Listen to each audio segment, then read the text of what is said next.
بسم اللہ الرحمن الرحیم۔ شروع کرتا ہوں اللہ کے پاک نام سے جو بہت بڑا مہربان نہایت رحم والا ہے۔ دوستو، بہنوں، بھائیوں، بزرگوں، السلام علیکم۔ تاریخ اسلام کی قسط نمبر 233 میں ہم آپ کو خوش آمدید کہتے ہیں، اور اس میں ہم بیان کر رہے ہیں خلیفہ معتصم باللہ کی وفات اور ان کی خلافت کا۔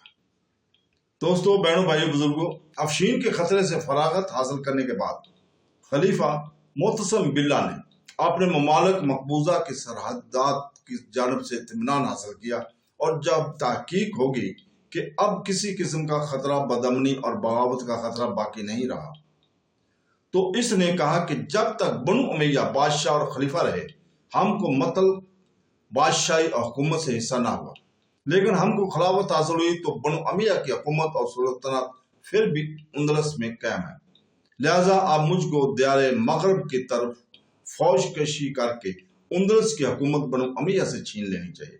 چنانچہ اس نے اپنے خزانہ اور اخراجات جنگ، خرچ سفر کا اندازہ کرایا اور اندلس پر فوج کشی کی تیاری شروع کی۔ انہیں ایام میں خبر پہنچی کہ ابو حرب یمانی نے، جو فلسطین میں سکونت پذیر تھا، اپنے آپ کو بنو امیہ کے خاندان سے بتایا تھا۔ اس نے اپنے گرد 1,00,000 آدمی جمع کر لیے ہیں اور علم بغاوت بلند کرنا چاہتا ہے۔ اس کی تفصیل اس طرح ہے کہ ابو حرب جو فلسطین میں رہتا تھا، ایک روز کہیں باہر گیا ہوا تھا۔ ایک اس کا لشکری اس کے مکان میں اترنے اور قیام کرنے پر آمادہ ہوا۔ عورتوں نے اسے منع کیا۔ لشکری نے عورتوں کو مارا اور زبردستی مکان کے مردانہ حصے میں قیام کر دیا۔ ابو حرب جب باہر آیا اور لشکری کی اس زیادتی کا حال سنا تو لشکری پر حملہ آور ہو کر اسے قتل کر دیا، اور خود حکام وقت کے خوف سے بھاگ کر علاقہ اردن کے پہاڑوں میں چلا گیا۔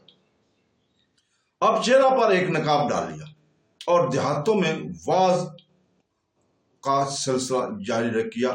لوگ اس کے مقتد ہوتے گئے اور اس نے اپنے واعظ نصیحت میں خلیفہ وقت کے مصائب بھی بیان کر دیے۔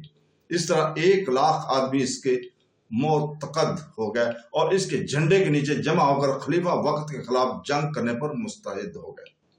معتصم باللہ نے رجا بن ایوب کو 1,000 سوار دے کر اس کی سرکوبی پر مامور کیا تھا، لیکن رجا بن ایوب نے ابو حرب کی ہمراہیوں کثرت سے مرعوب ہو کر لڑائی کے چھیڑنے میں تعامل کیا، اور اس بات کا انتظار کرنا مناسب سمجھا کہ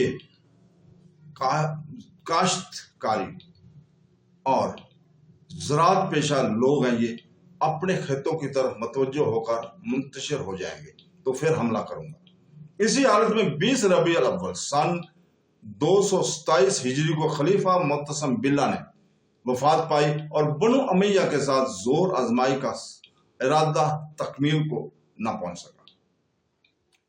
خلیفہ معتصم باللہ کے بعد اس کا بیٹا واسق باللہ عباسی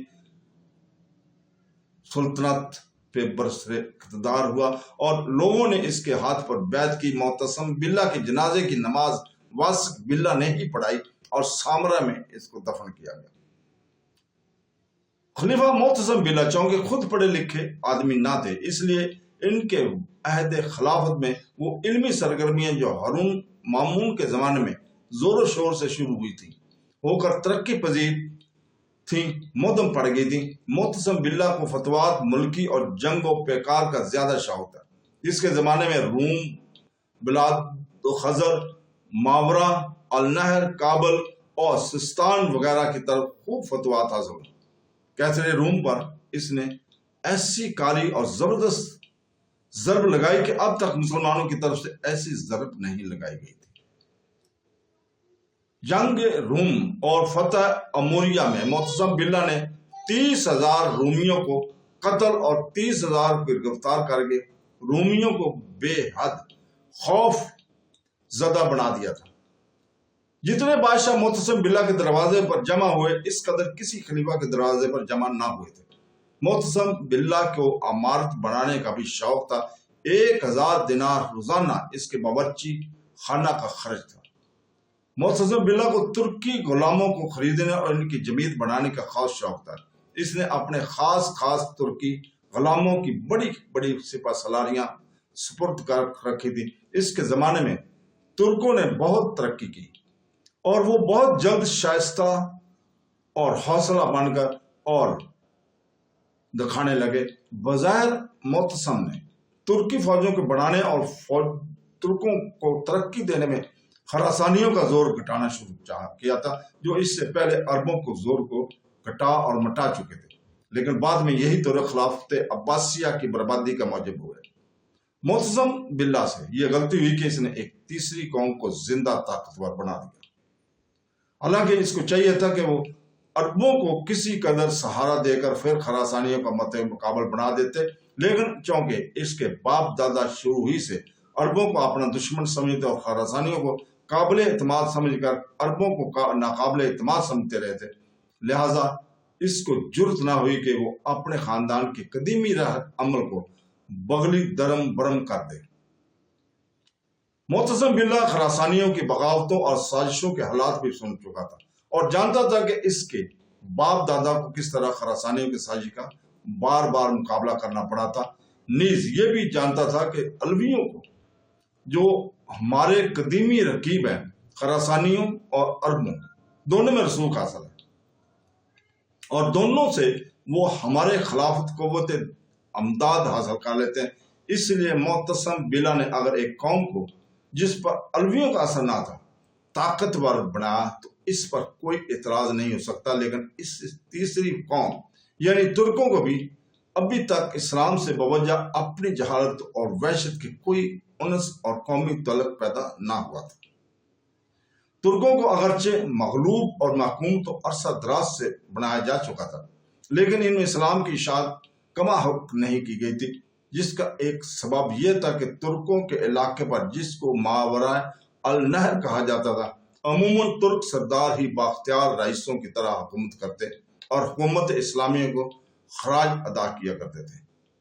ان نو مسلم ترکوں نے یکایک ترقی کر کے جب دیکھا کہ خلافت اسلامیہ کا سب سے زبردست قوم فوج ہم ہی ہیں، تو وہ خلافت اسلامیہ کا تخت اٹھ دینے کے خواب دیکھنے لگے۔ جیسا کہ افشین کے حالات سے ثابت ہے کہ خلیفہ معتصم اگرچہ جاہل تھا مگر عاقل تھا۔ اس نے ترکوں کو فوج میں بھرتی کرنے اور طاقتور بنانے کا جو طرز عمل اختیار کیا تھا، اس کی خرابی کو دور کرنے اور خرابی کو مٹا دینے کی اس میں پوری قابلیت موجود تھی۔ اس لیے اس کے سامنے ترکوں کے ہاتھ سے حکومت اسلامیہ کو کوئی نقصان نہیں پہنچ سکا، اگرچہ اس کے جانشین بھی اس قابلیت کے ہوتے یا معتصم باللہ کو زیادہ مدت تک خلافت اور حکومت کا موقع ملتا تو یہ خرابیاں جو بعد میں پیدا نہ ہو سکتی تھیں۔ اگر یہ سچ پوچھا جائے تو یہ سب وہی اور خیالی باتیں ہیں۔ اصل خرابی اور سب سے بڑی غلطی یہ تھی کہ مسلمانوں میں حکومت اسلامیہ کے لیے وراثت کی لعنت کو تسلیم کر لیا گیا تھا اور باپ کے بعد بیٹے کا حقدار خلافت ہونا مانا جاتا تھا۔ اس بدعت نے اسلام اور مسلمانوں کو ہمیشہ نقصان پہنچایا اور صدیق و فاروق رضی اللہ تعالیٰ عنہ کی سنت کو بھلا دینے نے مسلمانوں کو وہ دن دکھایا جو معتصم باللہ کے خلافت کے زمانے سے ترکوں کا دور زندگی ہو جاتا ہے۔ معتصم کو خلیفہ مشن بھی کہا جاتا ہے اور کہہ سکتے ہیں کیونکہ اس کے ساتھ 8 کے عدد کو خصوصی تعلق تھا۔ معتصم خلیفہ ہارون الرشید کی 8ویں اولاد تھا۔ وہ سن 180 یا بقول دیگر 187 یا 88 میں پیدا ہوئی۔ ان دونوں سنوں میں 8 کا عدد موجود ہے۔ وہ سن 218 ہجری میں تختہ نشین ہوا، یہاں بھی 8 کا عدد موجود ہے۔ معتصم باللہ خلفاء عباسیہ میں 8ویں خلیفہ ہے۔ انہوں نے 48 سال کی عمر پائی، 8 لڑکے 8 لڑکیاں چھوڑیں۔ ان کا تالا پیدائش برج عقرب تھا جو 8واں برج ہے۔ اس نے 8 برس 8 مہینے اور 8 دن خلافت کی۔